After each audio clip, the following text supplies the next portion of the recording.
Bonjour à toutes et à tous et bienvenue pour cette nouvelle vidéo 2. D'abord, on va commencer par le grand retournement qui s'est produit à l'Assemblée nationale sur ce fameux vote de la loi de sortie d'urgence sanitaire, avec évidemment cet article concernant le fameux pass sanitaire.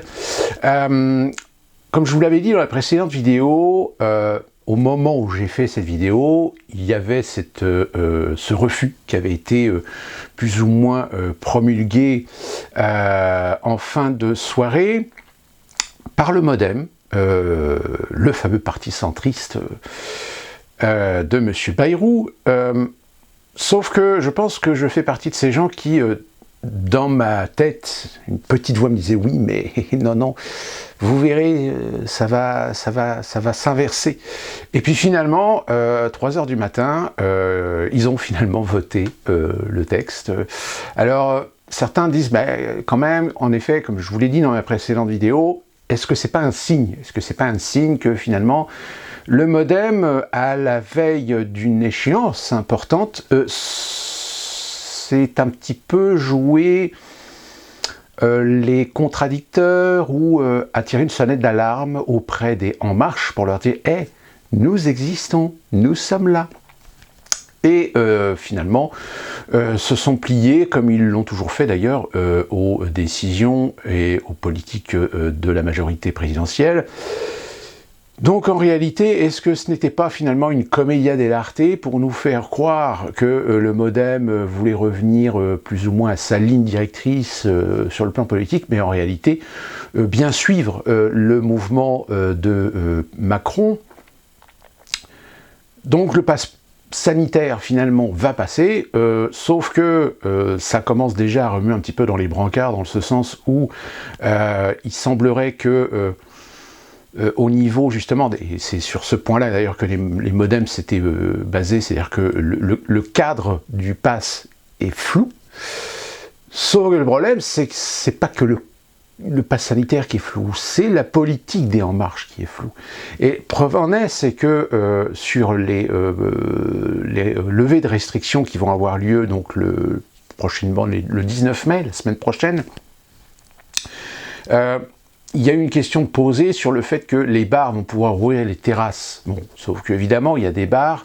Les terrasses, ça veut dire quoi? Ça veut dire combien de fauteuils, combien de sièges, combien de tables? Parce que vous pensez bien qu'il y a certains bars qui avaient un espace qui leur été réservé ou sur lequel ils avaient l'autorisation de mettre des terrasses, mais qui avaient une autorisation sur un certain nombre de tables et de chaises. La réouverture au 19 mai, qu'est-ce qui va se passer? Il y en a, ils vont vouloir mettre plus de tables et plus de chaises. Voire peut-être s'étendre un peu, en disant, en croisant les doigts, peut-être que les flics ne feront pas de contrôle, finalement. Eh bien, que nenni. Parce que justement, il n'y a pas d'argent dans les caisses, donc il faut remplir les caisses. Donc, les bars qui vont rouvrir en n'utilisant que de la terrasse, eh bien, vous verrez que les policiers vont aller à la chasse de ceux qui vont dépasser de 2 mm l'espace qu'ils ont d'autorisé. Et puis, il y a aussi ce problème qui s'est posé, c'est, oui, mais alors les bars, d'accord, extérieurs, donc à l'intérieur, pas d'activité commerciale à l'intérieur, mais comment on fait pour les clients qui vont vouloir aller aux toilettes? Et là, tout d'un coup, les gens vont pouvoir rentrer pour aller aux toilettes. Mais pour l'instant, on va réfléchir à la question. Donc, c'est-à-dire que vous avez fait un calendrier, mais personne n'a réfléchi aux règles organisationnelles qui vont s'imposer à ceux qui vont réouvrir. C'est-à-dire qu'on paye des gens des 100 et des 1000, des technocrates, des ingénieurs, des experts, des analystes, qui en réalité ne pensent pas à ces détails. On est franchement gouverné par des merdeux. Autre information et non des moindres, comme vous le savez depuis maintenant presque une semaine, eh bien qu'est-ce qui se passe en Israël? Alors là je vais jouer un petit peu le diable. Rien, finalement. le cycle traditionnel, ce cycle qui consiste de temps en temps à mettre de l'huile sur le feu pour faire réagir les Palestiniens, et donner à l'État hébreu la légitimité de faire leurs exactions militaires contre les territoires palestiniens. Tout simplement. Alors, évidemment, de façon disproportionnée. C'est-à-dire que, en plus de ça, on assiste en plus à ce que l'on sait déjà, à ce que l'on connaît, c'est-à-dire les influences sionistes qu'il y a aujourd'hui au sein de certaines institutions, au sein des médias. Je veux dire, il suffit pour s'en convaincre de voir le discours de M. Biden aux États-Unis, qui a tout simplement dit, oui, bah, écoutez, quand on agresse Israël, bah, Israël se défend, c'est normal. Oui, sauf que quand on envoie 3 roquettes qui sont détruites par le bouclier d'acier, et qu'en réponse on envoie 10 fois plus de roquettes pour détruire des infrastructures sensibles de l'organisation même des territoires palestiniens, on appelle ça une réponse disproportionnée. Donc c'est voilà, c'est faire monter l'escalade, c'est faire monter la mayonnaise tout simplement. Alors le pire, je crois, alors ça c'est quand même exceptionnel, si je le retrouve, je vous le remets là, parce que j'ai fait une capture d'écran, parce que c'est quand même magnifique. Monsieur Barack Obama, prix Nobel de la paix. Le seul tweet qu'il a fait depuis le 10 mai, c'est honorer les personnels de santé parce que c'était la journée des infirmiers. Infirmières, infirmiers, etc.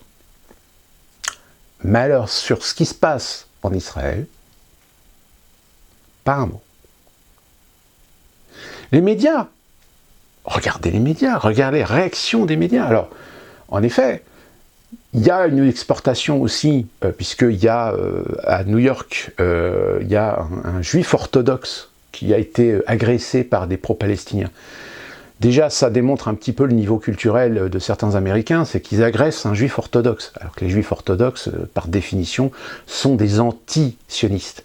Et en règle générale, suivant les mouvances orthodoxes, ce sont des gens qui ne reconnaissent pas la prise d'Israël. Ils sont plutôt dans la dogmatique de ce que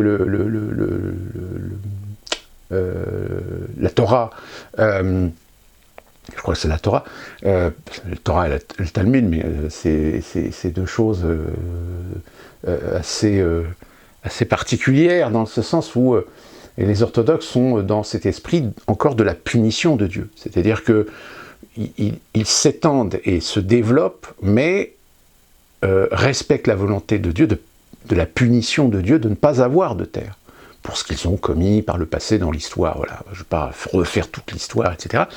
Donc eux, ils sont dans cette idéologie-là, mais même au sein des orthodoxes, vous avez différents courants. Hein. C'est ça aussi toute la complexité, c'est-à-dire que on ne peut pas comparer à équivalence les orthodoxes qu'il y a en Israël, ceux qui sont à Tel Aviv, ceux qui sont à Jérusalem, avec ceux qui sont dans d'autres pays, comme en France par exemple, ou même à New York. Hein, puisque les mouvances, les communautés orthodoxes dans plusieurs pays sont régies par des rabbins, par ce qu'on appelle les rabbis d'ailleurs, et chaque rabbi donne un peu la ligne idéologique, la ligne religieuse de la communauté. Donc vous avez des fois des différences de pratiques orthodoxiques du judaïsme à travers le monde. Donc pour revenir au fait que, voilà, vous avez des Américains, parce qu'ils voient un juif avec des papillotes, tout de suite ça y est, alors que en réalité ceux-là ne sont pas principalement concernés par le conflit israélo-palestinien, parce que c'est en réalité un conflit politique mené par le sionisme.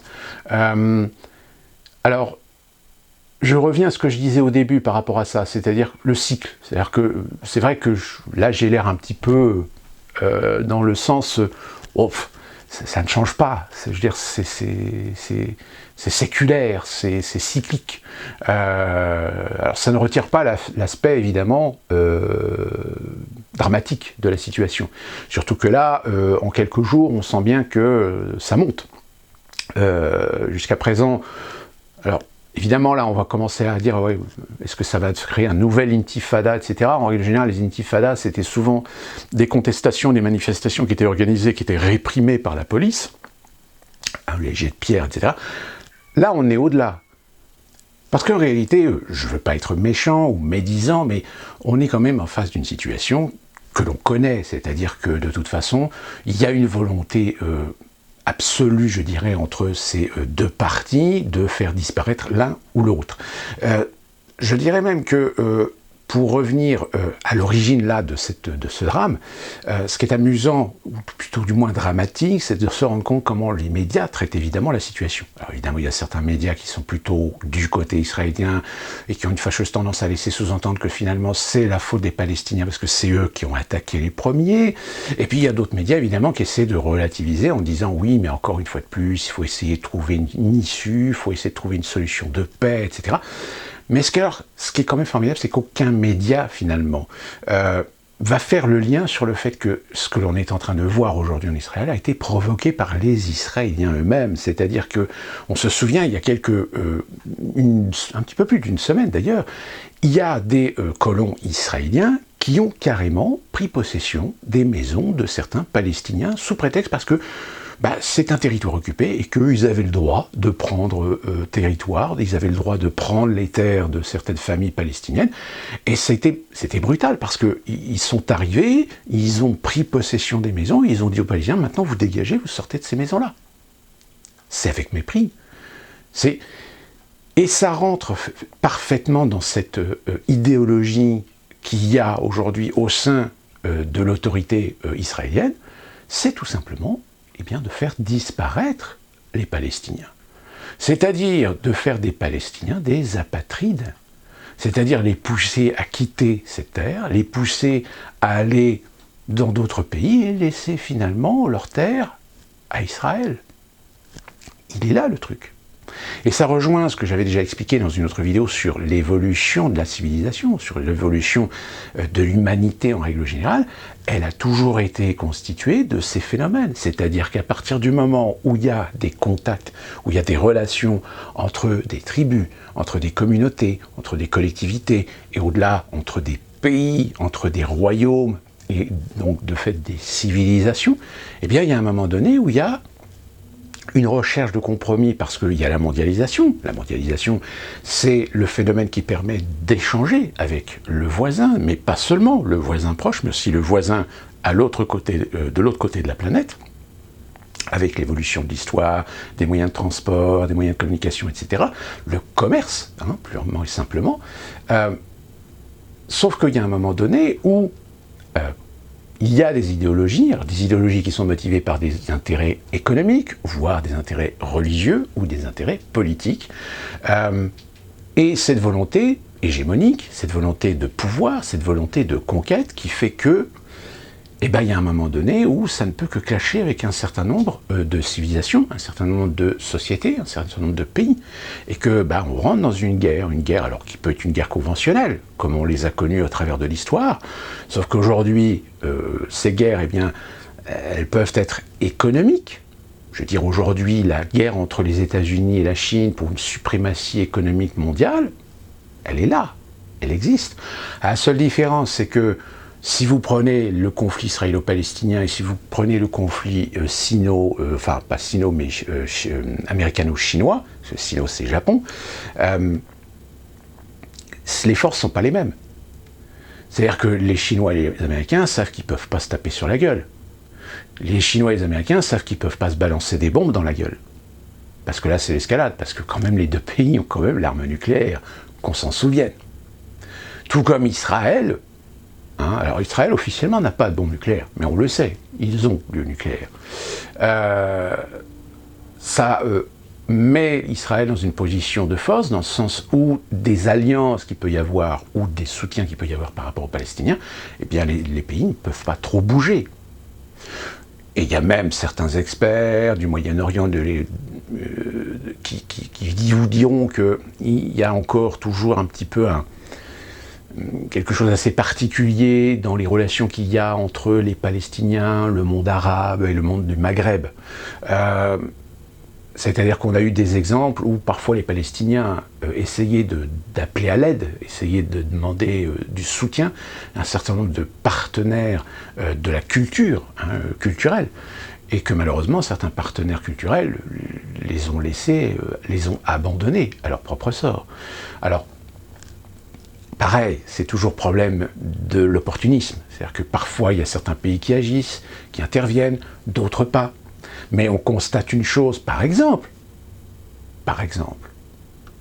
qui aujourd'hui est à la tête de la Commission des droits de l'homme à l'ONU? C'est l'Arabie Saoudite. Est-ce qu'on a entendu l'Arabie Saoudite Non. Droits de l'homme, à l'ONU. Pas un mot. On a l'ONU, oui, l'ONU est bien quand même obligée d'un petit peu d'intervenir, d'interagir. Mais toujours dans le même discours, oui, il faut trouver une solution pacifique à ce conflit, blablabla et blablabla. Donc on ne condamne ni l'un ni l'autre. On reste neutre. Bah oui, parce que malheureusement, on sait que de toute façon, on a quand même affaire à un pays qui n'est pas n'importe quel pays.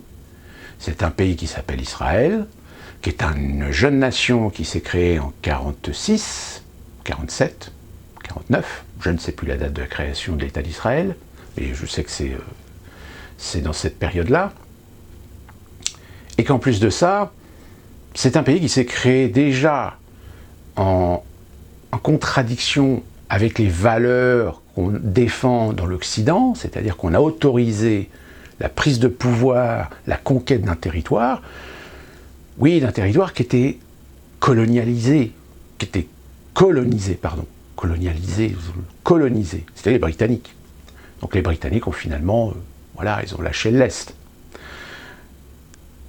Et je dirais que si d'un côté certains disent oui, mais on ne peut pas trop non plus aller à l'encontre de cette volonté, de ce désir du peuple juif d'avoir sa terre, vu qu'ils ont quand même bien morflé pendant la Seconde Guerre mondiale, et même encore aujourd'hui.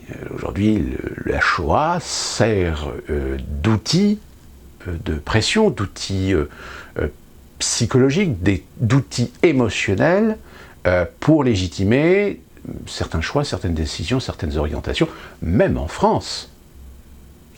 Je veux dire, si aujourd'hui, ça rejoint un petit peu le problème de la laïcité, il est évident qu'aujourd'hui, on le voit de toute façon, il y a l'exportation de ce conflit en France comme dans un certain nombre de pays. Je vous ai donné l'exemple de cette agression qui a eu lieu aux États-Unis, mais en France, évidemment, tous les pro-palestiniens commencent à sortir les drapeaux et on peut s'attendre ce week-end à ce qu'il y ait l'organisation de manifestations contre l'État d'Israël. Sauf qu'évidemment, l'État français, il est comme le gouvernement américain, c'est qu'il est pieds et poings liés.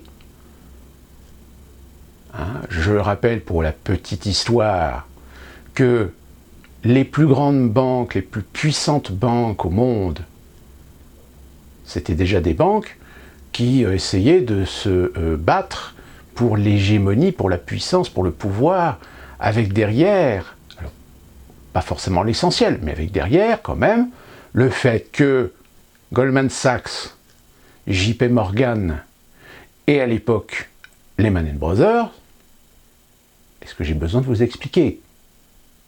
Je ne pense pas. Il y en a une qui est partisane, l'autre qui est partisane d'un autre côté, une autre qui était plus ou moins à cheval sur les deux. Bon, je ne parle pas des Rothschild. Mais voilà, je veux dire, ça aussi, ça a son influence. Elle n'est pas essentielle, puisque quand ce sont des organismes qui participent à la mise en place d'un nouvel ordre mondial, le nouvel ordre mondial, de toute façon, il est financier. Il n'est pas politique.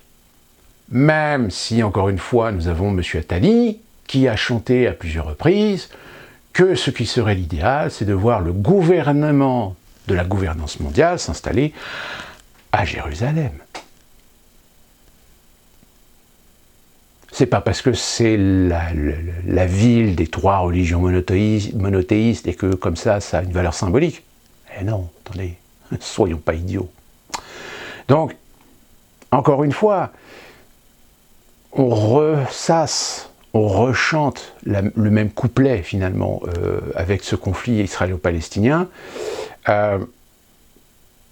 qui est de toute façon un conflit indémerdable. Et comme je vous l'ai dit, si vous y mettez la stratégie universelle de conflit entre deux entités, entre deux civilisations, entre deux sociétés, forcément il y en a une des deux qui doit disparaître.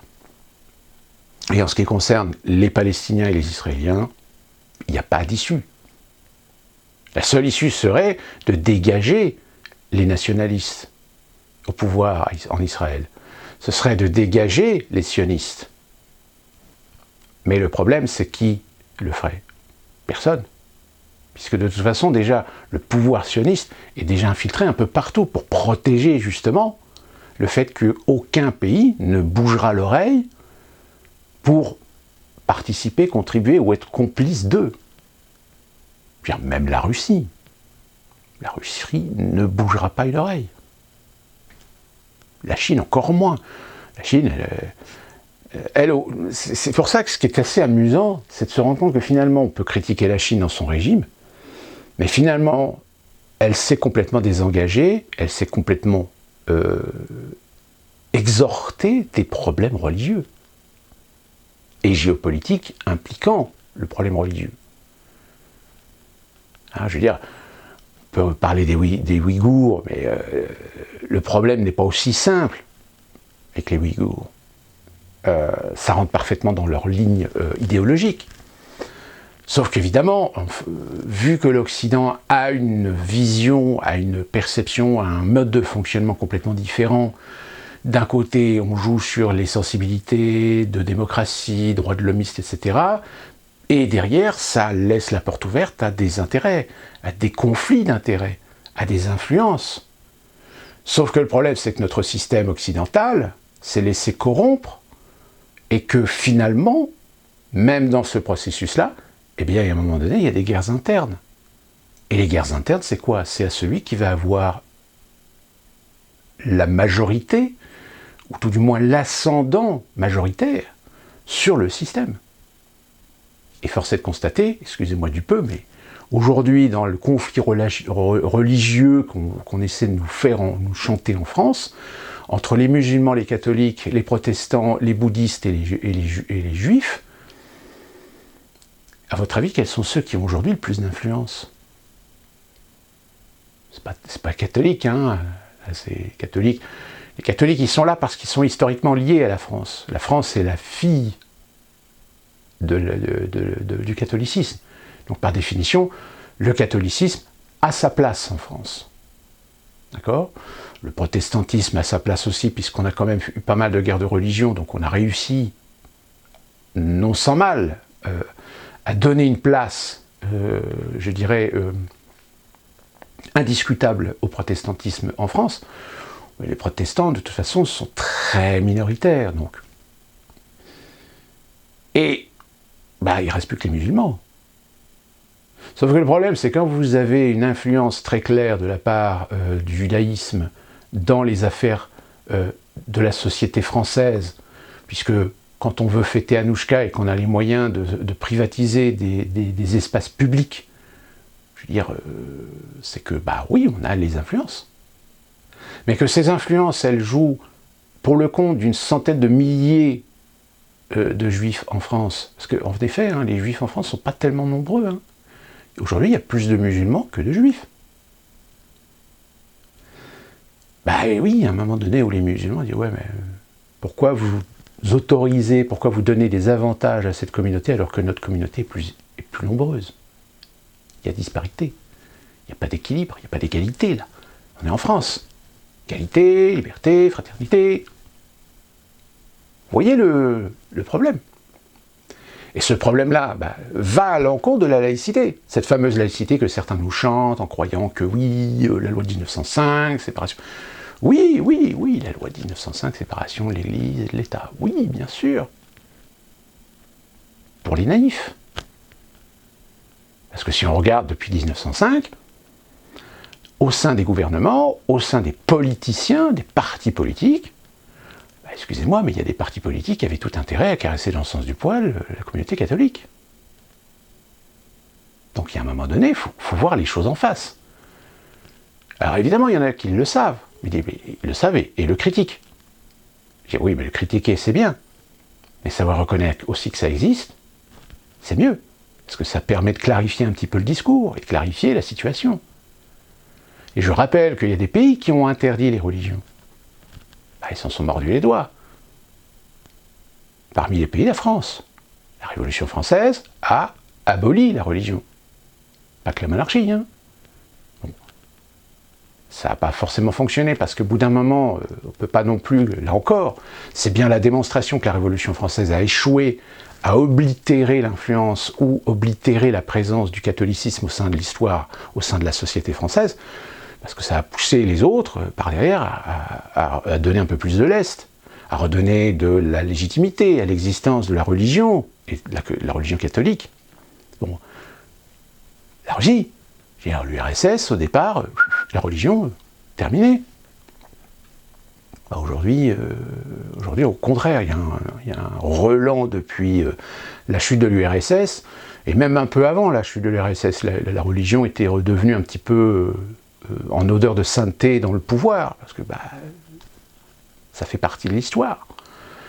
Si dans une culture, une civilisation, la religion a été omniprésente, voire même influente, alors en bien ou en mal, à tort ou à raison, peu importe, c'est pas le sujet, force est de constater qu'il faut jouer avec. Et pas simplement les montrer du doigt en disant non, non, interdit, vous n'avez pas le droit de. Ah, religion, c'est pas bien, etc. Non. Ça, ce genre de discours radical, les anticléricaux qui sont aujourd'hui mis en avant par un certain nombre de mouvements, etc. Je veux dire, dans les BLM, ce qui pose problème dans les BLM, c'est que les BLM, quand on gratte un petit peu, et c'est ça qui est très amusant, parce qu'il y a beaucoup d'Afro-Américains qui ont gratté un petit peu, qui se sont rendus compte que les BLM étaient maintenus par une idéologie marxiste, et donc de conséquences anticléricales. Oui, sauf qu'on a quand même les 2/3 des Afro-Américains qui sont religieux. Vous voyez, ça colle pas. Aller dans les églises, qu'elles soient évangélistes, qu'elles soient protestantes, catholiques, etc., afro-américaines, vous entendrez personne parler de BLM. Ils ne sont pas pro-BLM, loin de là. Au contraire, ils ont bien compris la leçon. Donc voilà, je veux dire... Donc à partir de là, en ce qui concerne Israël, si on y voit le religieux, alors là c'est un petit peu l'inverse, c'est qu'au contraire, le sionisme, je rappelle, le sionisme est une idéologie politique. Alors derrière, peut se planquer derrière des notions religieuses, mais non, le sionisme est une idéologie politique qui date, je crois, du milieu du 19e siècle. Donc c'est assez contemporain, c'est pas historique, puisqu'encore une fois de plus, c'est la démonstration, si vous voulez, de ce que l'on dit souvent au sein des civilisations. Quand vous avez une civilisation qui évolue, il y a un moment donné, il y a des doctrines.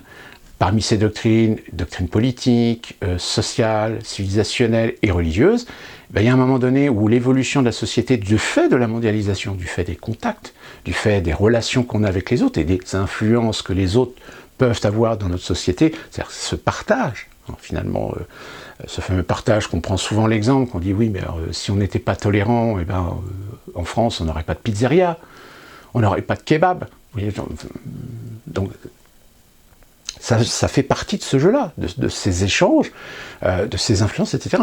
Mais jusqu'à un certain point. Or, vous avez à un moment donné des gens qui commencent à prendre conscience que ces influences peuvent à un moment donné jouer sur l'évolution même de la civilisation, de la société, de la culture, et là, se créent des mouvements nationalistes, se créent des mouvements conservateurs. Et si vous voulez, c'est comme aux États-Unis. Aujourd'hui, aux États-Unis, le projet progressiste, alors pareil, dans les progressistes, vous avez différentes mouvances, différents élans, aujourd'hui sont arrivés à un point de non-retour où c'est soit on joue avec les conservateurs, on essaie de faire évoluer les choses, on essaie de réparer ce qu'on a cassé, ou alors on fait en sorte d'éliminer les conservateurs. Or, ils ont choisi le deuxième choix. Donc forcément, ça va aller au clash un jour ou l'autre. La preuve en est, c'est que regardez aujourd'hui, depuis que Biden est arrivé à la Maison-Blanche, les conservateurs n'en entendent plus parler. Les Trumpistes ont disparu des médias. Alors en dehors de, évidemment, cette chasse aux sorcières qu'il y a encore sur ceux qui ont participé, qui sont rentrés dans le Capitole, etc., ils font encore des recherches. Sauf que le problème, sur tous ceux qu'ils arrêtent, il y en a à peu près 80% qui relâchent. Parce qu'il y a un moment donné, il y a un risque, si on met tous ces gens-là en prison, ça ne va pas le faire. Ça ne va pas le faire. Dans ce sens où il y en a chez les conservateurs qui disent « Oui, mais attendez, ok, ils ont brisé un cordon de sécurité. Il y en a quelques-uns qui ont été commettre des actes délictueux, criminels, comme on l'entend. Mais j'ai envie de dire, attention danger, parce que le Capitole, c'est le Parlement. Le Parlement, c'est quoi? C'est le peuple.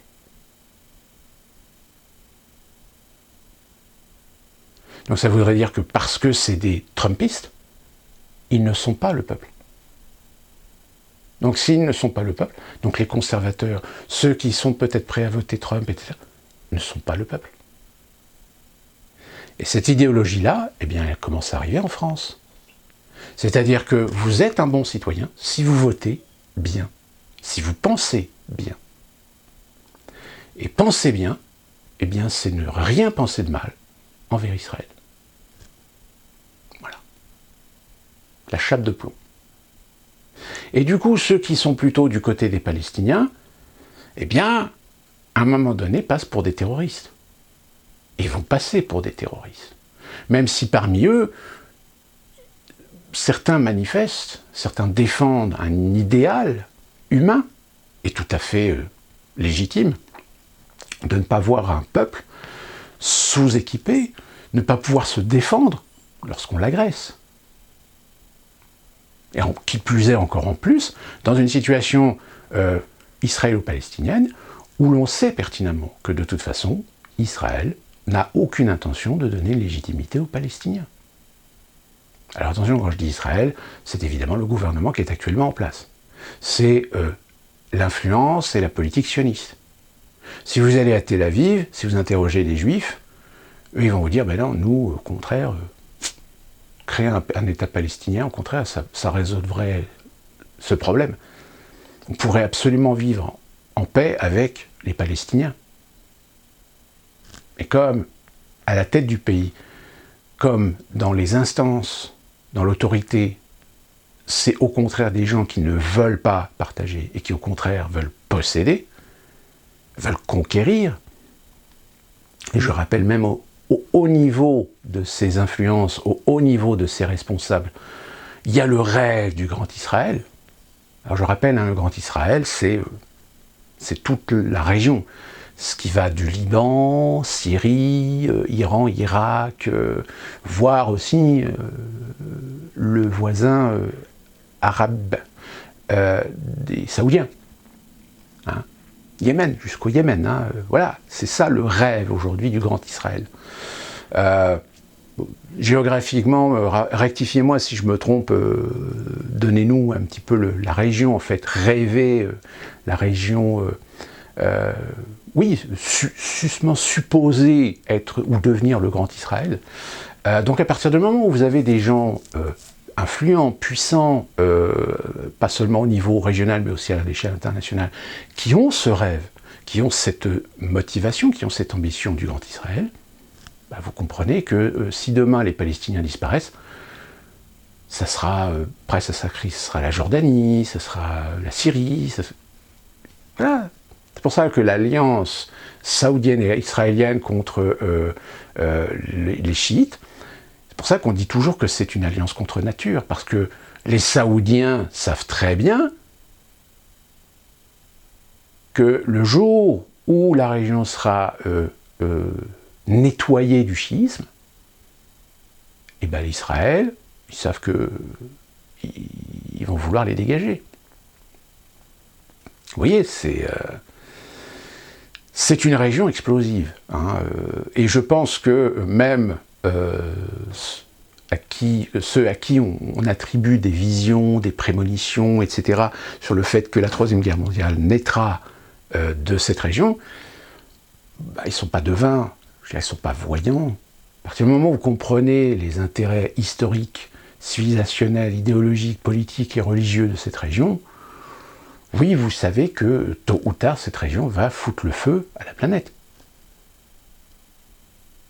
Parce qu'elle va entraîner les alliés.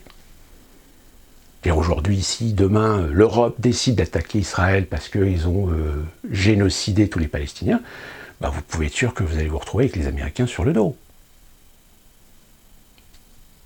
De toute façon, les Américains sont l'outil armé des Israéliens. Il suffit de voir la réaction de Biden et d'Obama pour s'en convaincre. Moi je dis, et même des politiciens en général aux États-Unis. Donc voilà. Même la Chine, la Chine qui, elle, prend beaucoup d'éloignement par rapport à ça, même si pendant le conflit Syrie, elle a joué son rôle d'allié vis-à-vis de l'Iran qui était allié de Bachar el-Assad. Mais de toute façon, la Chine, elle va prendre une certaine puissance que Israël est consciente qu'elle ne va pas aller faire chier la Chine, parce que les Chinois, à la rigueur, si demain on vient emmerder les Chinois avec les Américains, oui, peut-être que ça sera la Troisième Guerre mondiale et qu'on va tout faire péter, mais les Chinois, ils ont quand même une capacité, peut-être, eux, à s'en sortir. Ce qui n'est pas le cas d'Israël. Là, les Israéliens, Jérusalem, Israël, etc., c'est fini. Voilà, c'est bombardé, à bombarder de chez bombardé. La terre est complètement morte, etc. Donc, voilà, la Terre Sainte, vous oubliez, les trois religions monothéistes, vous allez voir ailleurs. Donc voilà, je veux dire, c'est une évidence. C'est les équilibres dans la région. Donc, oui, c'est dramatique. Oui, c'est affreux. Oui, c'est catastrophique de voir aujourd'hui ce qui est en train de se passer une nouvelle fois en Israël. Mais que voulez-vous qu'il se passe? Personne ne bougera. Personne ne fera jouer d'influence. On a essayé. Il y en a qui ont essayé. On ne va pas dire qu'ils ont eu des problèmes, mais le problème, si, oui, puisque ça n'a pas marché. Donc, à partir du moment, voilà, vous avez des conflits d'intérêts. Donc, c'est pour cette raison que, malheureusement, en l'état aujourd'hui des stratégies et de la situation géopolitique qui concerne Israël, j'ai envie de dire, les Palestiniens sont perdants.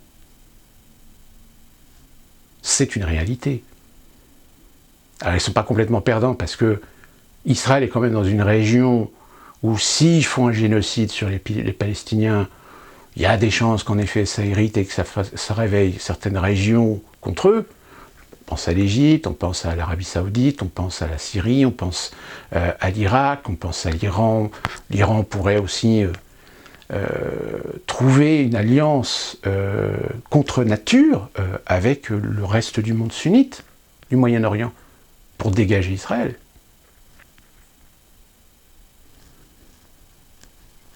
Là, peut-être que les Américains,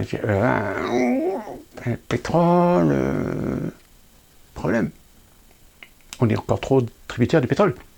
C'est pour ça que les États-Unis s'étaient lancés dans une politique d'essayer de devenir autonomes sur le plan énergétique, c'est-à-dire de ne plus dépendre du pétrole du Golfe. Sauf qu'ils se sont rendus compte que c'était coûteux. Que les compagnies qui étaient prévues de participer, de contribuer à cette volonté d'indépendance énergétique, ça a un coût. Et malheureusement, la situation économique des États-Unis n'est pas en état de pouvoir permettre d'assumer ce coût. D'autant plus que les baisses de consommation, les compagnies ont dit attendez, nous on veut bien investir, on veut bien rogner nos marges pour permettre aux États-Unis, sauf que nous on ne veut pas perdre de l'argent. Et c'est pour ça que l'OPEP a fait chuter le prix du baril pour foutre les Américains dans la merde. Parce que les pays de l'OPEP ont bien compris le petit jeu des Américains. de faire en sorte d'essayer de s'extraire de l'autonomie, de la dépendance, pardon, du pétrole du Moyen-Orient. Même la Chine. La Chine a tellement de besoins que les rares ressources qu'elle a en matière de pétrole sont très clairement insuffisantes. Donc c'est pour ça qu'elle a besoin des Américains qui sont les seuls à avoir des armadas de tankers pour pouvoir transporter le pétrole chez eux. Alors c'est un pétrole soit qui vient des États-Unis ou qui vient du Moyen-Orient. Mais la Chine, à un moment donné, va se dire oui, non, il faut qu'on trouve une solution pour ne plus être dépendant de ça. Et c'est là qui est assez amusant, parce que si aujourd'hui on milite pour le mondialisme, ça veut dire que le mondialisme est obligé à un moment donné de mettre des dépendances pour faire fonctionner une économie mondiale. Or, si vous avez des pays qui cherchent à avoir de l'autonomie et ne plus dépendre d'autres pays tiers, alors, avantage, c'est que si jamais on réussit à être autonome, voire même avoir des excédents, on peut les revendre. On peut les revendre à ceux qui en ont besoin. Sauf que le problème, c'est qu'il va y arriver un moment où il y aura un déséquilibre, parce qu'il y aura des pays qui seront des puissances autonomes, énergétiquement parlant, et qui feront d'autres pays des esclaves. Et ces autres pays, finalement... Pourquoi croyez-vous qu'aujourd'hui les États-Unis font tout ce qu'ils peuvent en leur pouvoir pour reprendre la main sur certains pays d'Amérique latine? Le Venezuela, la Bolivie...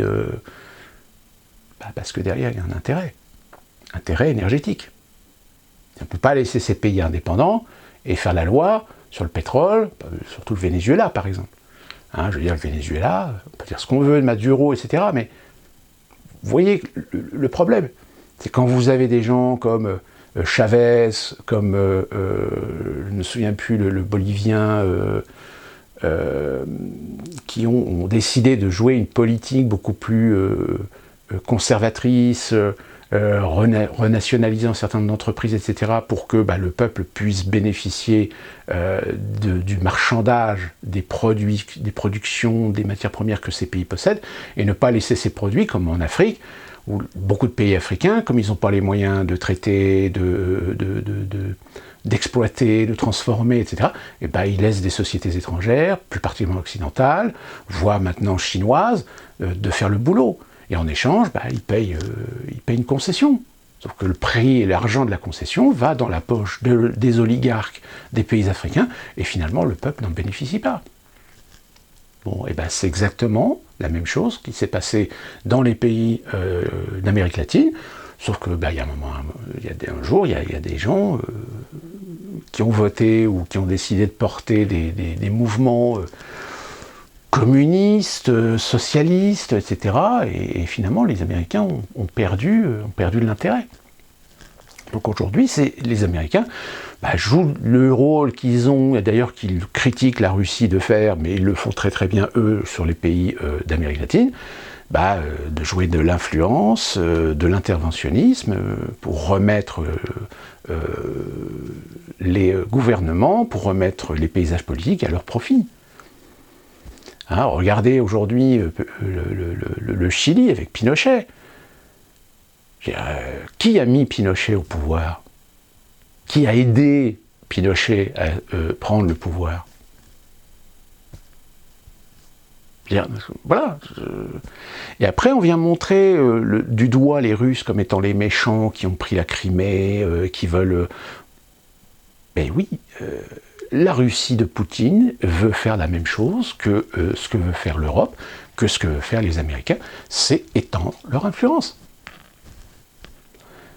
Israël, pareil. Sauf qu'Israël, eux, ils ont une méthodologie différente, c'est que eux, ils sont déjà sur place, donc ils jouent déjà leurs influences, en ayant la main sur un certain nombre de facteurs, d'acteurs, de rouages des économies mondiales. La finance, en particulier. Donc on ne va pas se tirer une balle dans le pied, en allant taper sur Israël. Personne n'ira taper sur Israël. Alors oui, en effet, certains médias donneront la parole parfois à des gens qui iront à l'encontre de Netanyahou, c'est un dictateur, c'est un nationaliste, et blablabla. Parce qu'il faut bien donner le change. Bien donner le change à la démocratie, de la liberté d'expression, etc. Mais en coulisses, on n'en a strictement rien à foutre. C'est comme Erdogan, c'est pareil. Vous avez encore des gens qui ont intérêt à avoir Erdogan sous la main. Mais le jour où Erdogan ne sera plus utile, pouf, on le dégagera. Alors attention, hein, ce qui s'est passé en 2016, c'est une pièce de théâtre. Hein. C'était pas un véritable coup d'État. C'était un coup d'État, enfin une tentative de coup d'État fantoche pour permettre de légitimer des décisions d'Erdogan, de faire demi-tour dans ses relations avec un certain nombre de pays.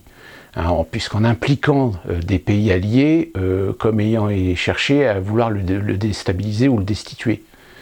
Donc du coup, hop, je retourne ma veste, etc. C'est pour ça que les Américains ont rapatrié leurs armes nucléaires de Turquie et sont maintenant en Roumanie, je crois.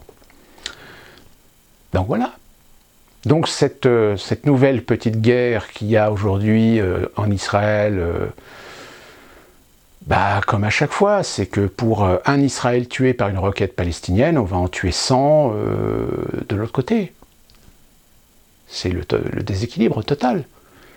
Mais au moins ça a l'avantage, c'est qu'à chaque fois qu'il y aura ce genre d'accroche, on se débarrassera d'un certain nombre de Palestiniens, voire même on incitera des Palestiniens à quitter la Palestine pour aller vivre à l'étranger, pour aller migrer à l'étranger, partir. Et quand il n'y aura plus de Palestiniens, ou qu'il n'y aura plus suffisamment de Palestiniens, ou que la démographie des Palestiniens s'effondrera, qui ira blâmer Israël de annexer la bande de Gaza, etc. Personne. On le fera pour l'opinion. Entre dire et faire, il y a toujours une différence. Donc ne nous faisons pas d'illusions sur une résolution du problème israélo-palestinien pacifique. Il n'y en aura pas, tant que les acteurs qui sont aujourd'hui en place seront toujours là. Que les choses soient claires. Voilà pour cette vidéo. Et nous, on se retrouve très prochainement pour une autre vidéo. Questions, commentaires, et n'oubliez pas, petite cloche bleue, abonnez-vous, et on se retrouve très prochainement. Et d'ici là, comme d'habitude, portez-vous bien.